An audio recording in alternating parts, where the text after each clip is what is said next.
کوئی وحدت نہیں تھی، کوئی ایک اکائی یا کوئی ایک بڑی سلطنت نہیں تھی، یہ چھوٹے چھوٹے ٹکڑوں میں بٹا ہوا تھا۔ تو جب اس کے والد کا انتقال ہو گیا تو جو جنگ تھی وہ اور زیادہ بڑھ گئی، انتشار اور بڑھ گیا۔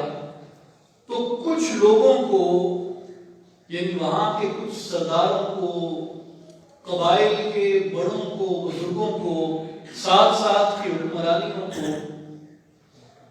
خواب کے اندر یہ بشارت دی گئی کہ تمہارے درمیان ایک نوجوان ہے جو عمر میں تم سے کم سن ہے، لیکن اللہ تبارک و تعالیٰ نے اپنے دین کی خدمت کے لیے اس شخص کو چن لیا ہے، اور اس کا نام ہے محمود۔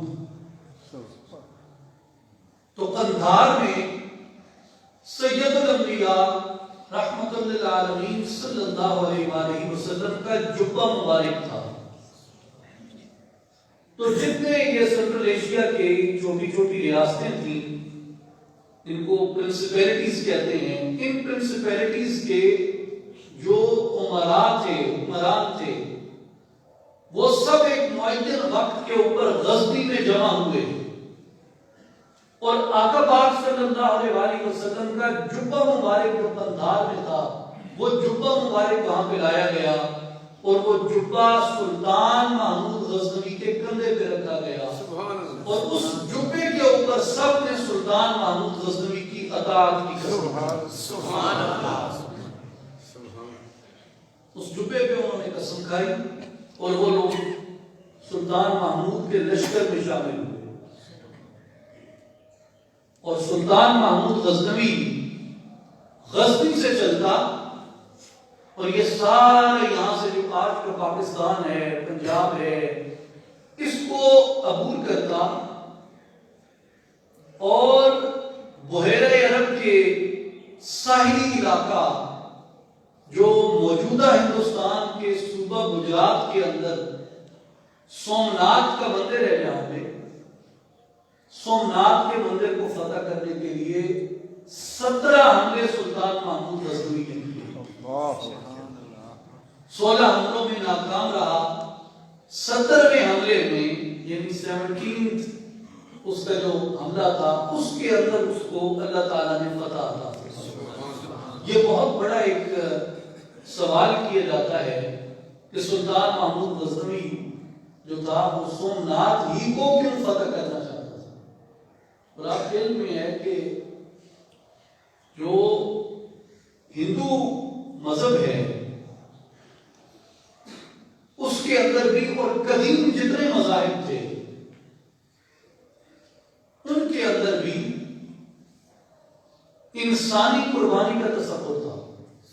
یعنی جب کوئی آفت ہوتی، جب کوئی مصیبت آتی، تو وہ انسانوں کو قربان کر کے ان کے چڑھاوے اپنے بھگوانوں پہ اور اپنے بتوں پہ چڑھاتے۔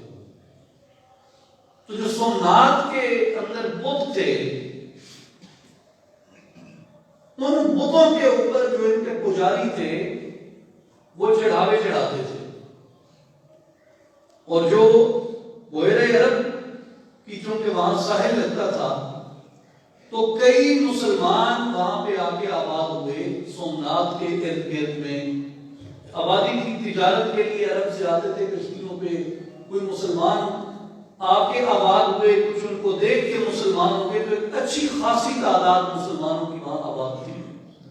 تو وہاں سے وہ مسلمانوں کے بچوں کو اٹھاتے اور روزانہ کوئی نہ کوئی ایک نوجوان لڑکا یا لڑکی لے جاتے، اور رات کے وقت ان کو ذبح کر کے مسلمان لڑکوں کو اور لڑکیوں کو ان بتوں کے اوپر قربان کرتے۔ تو یہ کئی سال سے وہ کر رہے تھے، اور بڑی خوفناک ان کی عادت ہوتی تھی، یعنی وہ اپنی جو ان کی گندگی ہوتی تھی، انسان جو رفع عادت کرتا ہے وہ اس کو اپنی خوراک کے طور پر استعمال کرتے تھے۔ ایسے کبھی مکروہ افعال تھے ان لوگوں کے۔ تو وہاں ایک خاتون تھی، اس کا نام تھا مائی پوری،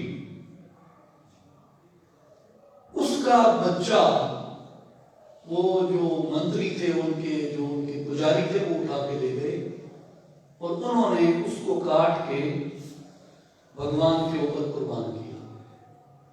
تو ایک عورت کا نوجوان بچہ ہو، اس کو زندہ اس ظلم کے ساتھ قربان کر دیا جائے تو ماں ہوتی ہے، وہ بیچاری پاگل ہو گئی، دیوانی ہو گئی، جنگل میں لے کر کھڑی ہوئی۔ جنگل میں ایک فقیر تھا، مسلمان تھا، حاجی منگرولی شاہ اس کا نام تھا۔ ابھی بھی سومناتھ کے قریب حاجی منگرولی شاہ کا مزار ہے، اور مسلمانوں کے درمیان وہ بڑی ایک مقبول مقام ہے ان کی دعاؤں کے لیے، اور ان کو شمار کیا جاتا ہے۔ وہ حاجی منگرولی کے پاس پہنچی۔ حاجی منگرولی نے اسے کہا کہ تم کیوں دیوانہ پھرتی ہو؟ خاتون نے کہا کہ میرا بچہ تھا، وہ اٹھا لیا ہے پجاریوں نے، اور اس کو انہوں نے جا کے بتوں کے اوپر چڑھاوا چڑھایا ہے، میرا تو سب کچھ لٹ گیا، میرے بچے کا انتقام کون لے گا؟ کون میری مدد کرے گا؟ اور کون میری جیسی دوسری ماں کی مدد کرے گا، انہیں اس ظلم سے بچائے گا؟ تو حاجی منگرولی نے اس کو کہا تمہاری مدد کرے گا محمود غزنوی۔ تو حاجی منگرولی نے ایک روکا لکھا، اور وہ روکا لکھ کے اس نے مائی پوری کو دیا اور کہا کہ یہ لے جاؤ اور یہ جا کے تم محمود غزنوی کو دے دینا۔ اس مائی نے کہا کہ مجھے تو پتہ ہی نہیں غزنی کہاں ہے، نہ میں کسی محمود نامی آدمی کو جانتی ہوں۔ تو حاجی منگرولی شاہ نے کہا کہ بی بی پریشان ہونے کی بات نہیں، تم آنکھیں بند کرو، میں تمہیں محمود کے دربار میں پہنچا دیتا ہوں۔ تو اس خاتون نے آنکھیں بند کی، حاجی منگرولی نے اس کو کہاں سومناتھ بحیرہ عرب کا ساحل، آنکھیں بند کرتے ہی اس کو اس نے محمود غزنوی کے دربار میں پہنچا دیا۔ یہ اللہ تعالیٰ نے اولیاء کو قدرت بخشی ہوتی ہے، اور اس کا جو جواز ہے وہ سورہ نمل میں سیدنا سلیمان علیہ السلام کا واقعہ ہے کہ ایک ان کے امتی نے ملکہ سبا ملکہ بلقیس کا تخت آنکھ جھپکنے کی دیر میں اس کے بادشاہت سے اٹھا کے حضرت سلیمان علیہ السلام کے دربار میں پہنچا دیا۔ تو جن کو کتاب کا علم اللہ تعالیٰ عطا کر دیتا ہے ان کو ایسی قدرت بھی عطا کر دیتا ہے، تو اس میں تعجب کی بات نہیں ہوتی۔ اس نے پہنچا دیا، سلطان محمود غزنوی تک یہ روکا پہنچا، اور اس نے جب یہ روکا پوچھا کہ کہاں سے آیا ہے، تو اس نے کہا میں سومناتھ سے آئی ہوں، اور حاجی منگرولی کا سلام ہے، اور یہ اس نے روکا دیا ہے۔ روکے میں یہی تھا کہ یہاں رسول اللہ صلی اللہ علیہ وسلم کی امت ظلم کا شکار ہے، اور تم اس کی مدد کو آؤ۔ تو سلطان محمود غزنوی نے وہاں سے لشکر تیار کیے، اور وہ سومناتھ کی فتح کے لیے آتا تھا۔ میرے بھائی اور بزرگوں، ہندوستان میں فتح کا پہلا دروازہ محمد بن قاسم نے کھولا، وہ بھی ایک دکھی اور مظلوم عورت کی فریاد پر، اور ہندوستان میں اسلامی فتوحات کا دوسرا دروازہ سلطان محمود غزنوی کے عہد میں کھلا، وہ بھی ایک دکھی مظلوم ماں کی فریاد پر۔ یہ لوگ یہاں پہ ان فتوحات کے لیے آئے، اور آپ کو معلوم ہوگا کہ اگر سلطان محمود غزنوی صرف کسی دھرم کے خلاف تھا تو بامیان کے مجسمے جو آج سے 20 برس پہلے 25 برس پہلے توڑے گئے، وہ تو سلطان محمود غزنوی کی اپنی بادشاہت کے اندر تھے۔ صرف سومناتھ کو اس نے کس لیے ٹارگٹ کیا وہ اس لیے ٹارگٹ کیا کہ وہاں پہ مسلمانوں کے اوپر یہ ظلم ہو رہا تھا، اور اس ظلم کا جو مرکز تھا وہ ایک مندر تھا جہاں اس طرح کے شیطانی اعمال کیے جاتے تھے اور انسانوں کو قربان کیا جاتا تھا۔ سلطان محمود غزنوی نے اس ظلم کے خاتمے کے لیے جہاد کیا اور ان ظالم پجاریوں سے وہاں کی آبادی کو نجات دلائی، اور اس کے بعد اس کے ساتھ صوفیاء کرام تشریف لائے۔ آپ کے علم میں ہوگا کہ گنج بخش فیض عالم مظہر نور خدا، ناقصاں را پیر کامل کاملان را رہنما، حضرت سیدنا علی بن عثمان المعروف داتا علی حجویری رحمۃ اللہ علیہ سلطان محمود غزنوی کے ساتھ تشریف لائے اور یہاں تبلیغ کے لیے آپ نے قیام فرمایا، اور کئی صوفیاء اس کے ساتھ آئے۔ اور جو سومناتھ کا مندر ہے یہ کہاں پہ تھا؟ سومناتھ کا مندر موجودہ صوبہ گجرات کے اندر تھا، اور یہ جوناگڑھ شہر سے 60 کلومیٹر کی مسافت پر ہے۔ یعنی جو ریاست جوناگڑھ تھی، سومناتھ کا مندر ریاست جوناگڑھ کے اندر تھا، اور جس وقت یہ فیصلہ کرنا تھا نواب محبت خان کو کہ وہ پاکستان کے ساتھ جائیں یا وہ ہندوستان کے ساتھ جائیں، تو انہوں نے اپنے لوگوں سے کہا کہ یہاں پہ شہداء ہیں جنہوں نے اللہ کی راہ میں اپنی جانیں قربان کی ہیں، ظلم کو مٹانے کے لیے اپنی جانیں قربان کی ہیں۔ اگر میں آج ہندوستان کے ساتھ اپنی ریاست کو بھیجتا ہوں اور کہتا ہوں کہ میں ہندوستان کے ساتھ رہنا چاہتا ہوں، تو قیامت کے دن یہ شہداء میرا دامن پکڑ کے سوال کریں گے کہ تو ہماری قبروں کا وارث کیوں نہ بنو؟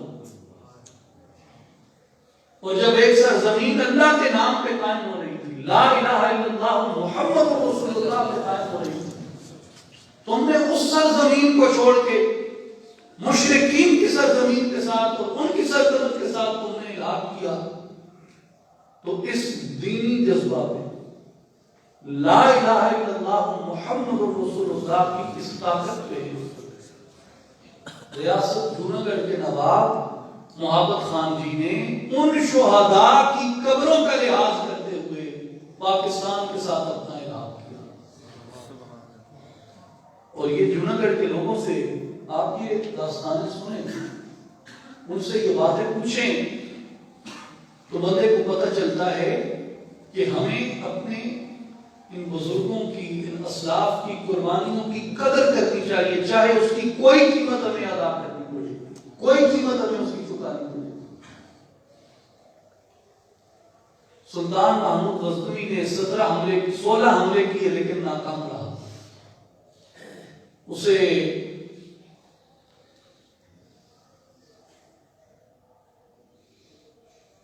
سولہویں حملے کے بعد مایوسی ہونے لگی، تو اس کے شیخ کامل حضرت خواجہ ابوالحسن خرقانی رحمۃ اللہ علیہ نے اپنا جبہ عطا کیا اور فرمایا محمود اس جبے کو جب جہاد کے لیے نکلو تو اپنے گھوڑے کی زین پہ اپنے ساتھ رکھ دینا۔ آپ نے سنا ہے، قرآن مجید نے بیان کیا ہے کہ یوسف علیہ السلام کو معلوم ہوا اپنے والد کا احوال، تو انہوں نے اپنا جبہ اتار کے بھائیوں کو دیا، اور یوسف علیہ السلام کا جبہ ابھی کئی میلوں کی مسافت پہ ہے۔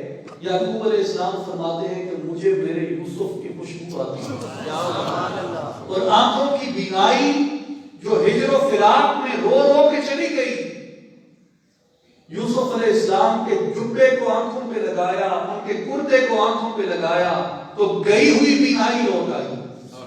میرے بھائیو، یہ واقعہ قرآن مجید نے بیان کیا کہ بعض وجود ایسے ہوتے ہیں، بعض جسم ایسے ہوتے ہیں، ان کے اندر اللہ نے برکت ایسی رکھی ہوتی ہے کہ جو چیز اس سے مس ہو جاتی ہے وہ سونا بن جاتی ہے، مسے خام کو وہ کندل بنا دیتا ہے۔ یعنی ایک عام خام تانبا اگر ان سے لگ جائے تو وہ بھی کندل بن جاتا ہے، اللہ تعالیٰ اپنے انبیاء کے، صالحین کے، اولیاء کے جسموں کو یہ برکت عطا کرتا ہے کہ جو چیز ان سے مس ہو جاتی ہے اس میں برکت ہی برکت سما ہوتی ہے۔ خواجہ ابوالحسن خرقانی رحمۃ اللہ علیہ کے وجود کو اللہ نے برکت دی تھی۔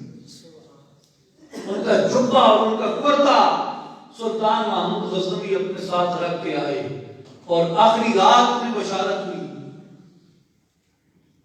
کہ دو بھائی ہیں، ایک کا نام ہے مظفر اور ایک کا نام ہے جعفر، جو دروازوں کی فتح ہے وہ ان دونوں کے نام پہ رکھ دی گئی ہے، جعفر و مظفر کی۔ تو سلطان محمود غزنوی وہاں سے چلے، اپنے سمندر کے ساحل سے چلتے ہوئے آ رہے تھے، تو انہیں ایک خیمے میں بتی جلتی ہوئی معلوم ہوئی، ادھر رکے تو خیمے کے اندر سے دو لوگوں کے تلاوت کرنے کی آواز آ رہی تھی۔ سبحان اللہ۔ پردہ اٹھایا، اندر گئے تو ان سے ان کے اسماء معلوم کیے تو انہوں نے بتایا کہ ہم دو بھائی ہیں اور ایک کا نام جعفر ہے، ایک کا نام مظفر ہے۔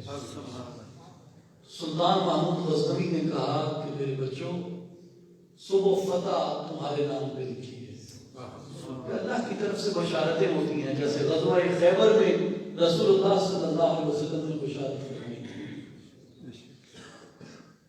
کہ کل فتح کا جھنڈا اس کے ہاتھ میں ہوگا کہ جو اللہ اور اس کے رسول سے محبت کرتا ہے، اور اللہ اور اس کا رسول بھی اس سے محبت کرتے ہیں۔ سبحان اللہ۔ یہ سنت مصطفیٰ صلی اللہ علیہ وسلم ہے اور یہ سنت علی المرتضیٰ رضی اللہ عنہ۔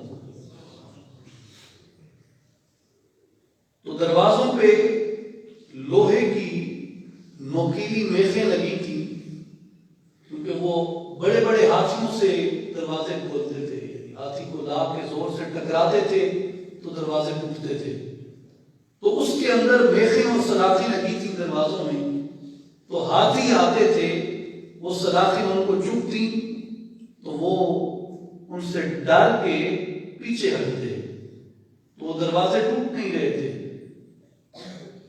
تو وہ دو بھائی اس ہاتھی پہ سوار ہوئے، جعفر اور مظفر۔ اللہ تعالیٰ ان شہداء کے درجات بلند کرے، ان کی قبروں پہ اپنی رحمتیں فرمائے۔ ایک بھائی ہاتھی کو چلانے لگ گیا، ایک بھائی جو تھا وہ سونڈ کے بالکل اوپر کی طرف اس کے سر پہ سوار ہو گیا اور یوں ہاتھ کھول کے کھڑا ہو گیا، اور جب دروازے کے قریب آیا ہے تو اس نے حملہ کیا اور اللہ کی مدد بھی تھی ساتھ، تو وہ دروازہ ٹوٹا، وہ وہیں گرا اور شہید ہو گیا، اور بعد ازاں اس کی قبر اسی مقام پہ بنائی گئی جہاں دروازہ اس نے توڑا تھا، اور دوسرا بھائی جو تھا وہ دیوار کے تھوڑا اندر جا کر شہید ہوا اور اس کی قبر وہاں پہ بنی۔ یہ کہاں پہ ہے؟ سومناتھ ریاست جوناگڑھ کے اندر، جہاں عالم اسلام کے عظیم المجاہدین نے یہ قربانیاں دیں۔ اور آپ کے علم میں ہوگا کہ جس درگاہ پہ ہم بیٹھے ہیں، جس اللہ کے ولی کے قرب و جوار میں ہم بیٹھے ہیں، سلطان العارفین حضرت سخی سلطان باہو رحمۃ اللہ علیہ، آپ کے آباء و اجداد ہندوستان میں سومناتھ کی فتوحات کے لیے آئے تھے۔ آپ کو تاریخ معلوم ہے کہ حضرت سلطان باہو رحمۃ اللہ علیہ کے آباء و اجداد عرب تھے، سادات نہیں تھے، لیکن عرب تھے، اور سیدنا علی المرتضیٰ رضی اللہ تعالیٰ عنہ کی اولاد میں سے تھے، قبیلہ یعمان سے، اور یہ ہرات کا لشکر تھا، اور ان کو غزنوی کی فوج کا عرب لشکر کہا جاتا تھا، کہ عرب کمانڈرز آف غزنویز ملٹری، اور گجرات کے قریب کئی مقامات پہ اس خاندان کے، یعنی حضرت سلطان باہو رحمۃ اللہ علیہ کے آباء و اجداد کے مقبرے ہیں، ان شہداء کے اور ان غازیوں کے جو ان مارکوں کے اندر لڑتے رہے۔ بہروز میں ایک بہت بڑی خانقاہ ہے غازی مسعود کی، وہ بھی حضرت سلطان باہو رحمۃ اللہ علیہ کے اجداد میں سے تھے۔ تو میرے بھائی اور بزرگوں، یہ جو قبائل آئے یہاں پہ، یہ جو بزرگان دین آئے یہاں پہ، انہوں نے ہر طرح سے تبلیغ کی۔ جو کسی بات سے اثر قبول کرتا اس کے ساتھ بات کی، جو کسی مشاہدے سے اثر قبول کرتا اس کے سامنے کرامات کا اظہار کیا، جو مکالمے سے بحث و تمہیز سے اثر قبول کرتا اس کے ساتھ علمی مکالمہ کیا، اور وہ لوگ جو طاقت کی زبان سمجھتے تھے ان کے ساتھ طاقت کی زبان میں بات کی اور مجاہد اسلام مان کے ان لوگوں کو شکست دی۔ ہر طرح سے انہوں نے اپنا کردار ادا کیا، بات چیت کے ذریعے، اظہار کرامت کے ذریعے، مشاہدات کے ذریعے، علم کے ذریعے، اخلاق کے ذریعے، عمل کے ذریعے، اور عملاً اپنے ہاتھ میں اللہ کی راہ میں تلوار پکڑ کر۔ سبحان اللہ۔ جو اہل اللہ ہوتے ہیں وہ سراپا عمل ہوتے ہیں، وہ سراپا تحرک ہوتے ہیں۔ اور یہ جو ہم جمنہ گڑھ سے محبت کرتے ہیں اس کی ایک وجہ یہ ہے کہ وہاں پہ ہمارے ان عظیم اسلامی مجاہدین کا، اسلامی سالاروں کا خون بہا ہے، اور انہوں نے اپنے خون کے ذریعے اس کو فتح کیا، جو بعد میں یہ 1947 تک یہ ریاست وہاں پہ قائم رہی۔ تو ہمارے اوپر ضروری ہے کہ ہم اپنے شہداء کے خون کے محافظ بنیں، ہمارے اوپر یہ لازم ہے کہ ہم اپنے شہداء کے خون سے محبت کریں، اور اگر ہم شہداء کا خون بھلا دیتے ہیں، شہداء کے خون سے بے وفائی کرتے ہیں، تو اس کا نتیجہ یہ ہے کہ دنیا کے اندر ہماری کوئی حیثیت اور ہماری کوئی ویلیو نہیں رہ جاتی۔ اور یاد رکھیں کہ جس نے بھی اسلام کے لیے جنگ لڑی ہے، اللہ کی راہ میں جہاد کیا ہے، ہر اس شخص سے محبت کرو، وہ آپ کے قبیلے سے ہے یا آپ کے قبیلے سے نہیں، اس سے محبت کرو۔ وہ آپ کے سلسلے نسبت سے ہے یا آپ کے سلسلے نسبت سے نہیں ہے، اس سے محبت کرو۔ وہ آپ کے مسلک سے ہے یا آپ کے مسلک سے نہیں ہے، جس نے اللہ کی راہ میں جہاد کیا اس سے محبت کرو۔ وہ آپ کا فکری اختلاف اس سے ہے یا آپ کا فکری اختلاف اس سے نہیں ہے، یہ معنی نہیں رکھتا۔ معنی یہ رکھتا ہے کہ وہ شخص کس کی راہ میں لڑتا رہا، کس کی راہ میں جہاد کرتا رہا، کس کی خاطر اپنی جان ہتھیلی پہ لے کے گھومتا رہا، وگرنہ جان کسے عزیز نہیں ہوتی، جان کسے پیاری نہیں ہوتی۔ اور دیکھیں لوگ کتنے چھوٹے چھوٹے مقاصد کے لیے اپنی جانیں قربان کرتے ہیں۔ آج کل آپ کو پتا ہے کہ اشتعال کا زمانہ ہے، فاش فلموں، فاش ڈراموں کا زمانہ ہے۔ لوگ، نوجوان، بچے، بڑے بڑے گھروں کے بچے اور بچیاں اس فاحش اور علاوہ گوئی کے پیچھے وہ اپنی جانیں قربان کرتے ہیں، خودکشی کر لیتے ہیں جھوٹی محبت کے نام۔ یعنی اگر دنیا میں میرے خیال میں فی زمانہ کوئی عبرتناک موت ہو سکتی ہے تو وہ یہی ہے کہ ایک بندہ محبت میں اور دنیاوی محبت میں جس کے ہزاروں متبادل اللہ نے اس کو عطا کر رکھے ہیں، وہ اس سے دل برداشتہ ہو کے اپنی جان بھی لے لے اور اگلے کی جان بھی لے لے۔ یہ سب سے عبرتناک بات ہے۔ یار اگر جان دینی ہے، اتنی ہی سستی کر رکھی ہے، تو کسی بڑے مقصد کی خاطر تو دو، اللہ کی راہ میں جان، رسول اللہ صلی اللہ علیہ وسلم کی محبت میں جان دو۔ سبحان اللہ۔ جان قیمتی چیز ہے، جان کی قدر کرو۔ ایک بار اللہ نے دی ہے، زندگی ایک بار ہے۔ اس سے پہلے یہ عالم ارواح میں رہ کے آتی ہے، اس کے بعد یہ عالم برزخ میں جاتی ہے۔ جو عمل اس دنیا کے اندر اس جان میں سر انجام دینا ہے، وہی اس کی تقدیر اور وہی اس کا مقدر ہے۔ جو اس نے اختیار کیا، حق کو اختیار کیا، تو اس کو اجر ملے گا، اس کو جزا ملے گی، اور اگر اس نے شر کو اختیار کیا تو اسے سزا ملے گی، اس کے اوپر پکڑ ہوگی۔ تو ہم جزا کو چھوڑ کے سزا کا راستہ کیوں نہیں اختیار کرتے؟ ہم اجر کو چھوڑ کے عذاب کا راستہ کیوں اختیار کرتے ہیں؟ میرے بھائیوں اور بزرگوں، میرے دوستوں اور ساتھیوں، ان لوگوں کی موت پہ فخر کرو، ان لوگوں کی موت پہ نازاں ہو جاؤ، ان لوگوں کی موت کو اپنے لیے مثال بنا کے رکھو جو اپنی جان اللہ کی راہ میں قربان کرتے ہیں۔ سبحان اللہ. دل ہے وہ دل جو تیری یاد سے معمور ہوا. دل ہے وہ دل جو تیری یاد سے معمور ہوا. سر ہے وہ سر جو تیری راہ میں قربان ہوا. سر تو وہ سر ہوتا ہے جو اللہ کی راہ میں جائے. اس لیے ہم ان شہداء سے، ان مجاہدین سے محبت کرتے ہیں. وہ چاہے کردوں کا سپوت سلطان صلاح الدین ایوبی ہو، وہ چاہے افغانیوں کا سپوت سلطان محمود غزنوی ہو، احمد شاہ ابدالی ہو، مغلوں کا سپوت سلطان اورنگزیب عالمگیر ہو، وہ چاہے آج کے وہ ہمارے نوجوان بھائی ہوں، وہ برہان مظفر بانی ہوں، وہ فلسطین میں قربان ہونے والے ہر روز کے وہ نوجوان ہوں جو وہاں پہ حریت، آزادی، القدس کی خاطر قربان ہوتے ہیں.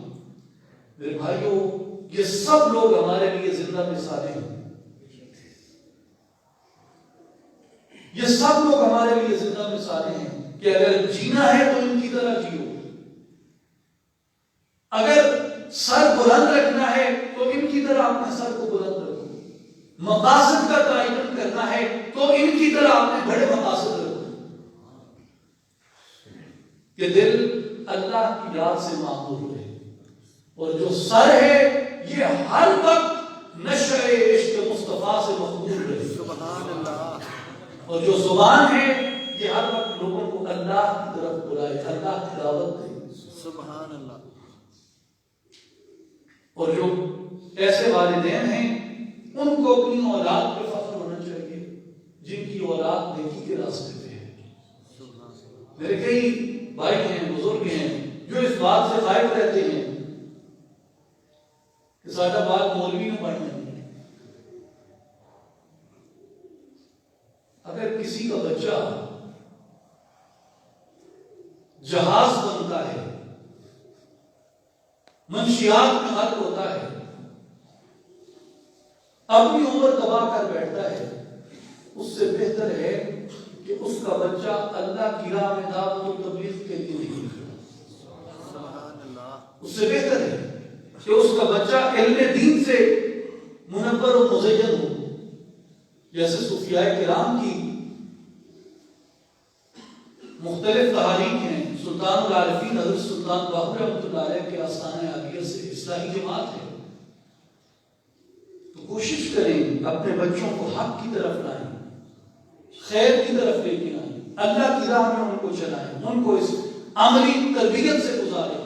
مدارس کے اندر اپنے بچوں کو بھیجیں، وہ سیکھ کے آئیں، کچھ وہاں سے دین کو سیکھیں. اور فی زمانہ اس چیز کی بہت اشد ضرورت ہے. عالم اسلام کی بقا اس میں ہے کہ ہم اپنی آئندہ نسل کو علوم دینیہ کی طرف لے کے آئیں، ان کے سینوں کو، ان کے دل و دماغ کو اس چیز سے منور اور روشن کریں. آج کی ساری اس گفتگو کا خلاصہ یہ ہے.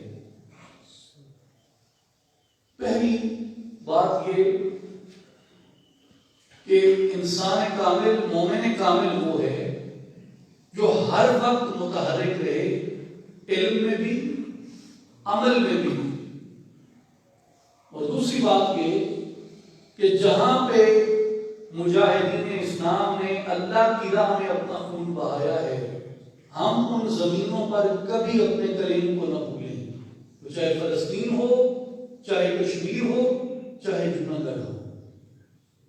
تیسری بات یہ کہ زندگی کے جو مقاصد ہیں ان کو بڑا رکھیں، اللہ کی خاطر جیئیں، اس کے محبوب مصطفیٰ شہ الاولاق صلی اللہ علیہ وآلہ وسلم کی خاطر جیئیں، اور اللہ کے دین کی سربلندی کے لیے جیئیں.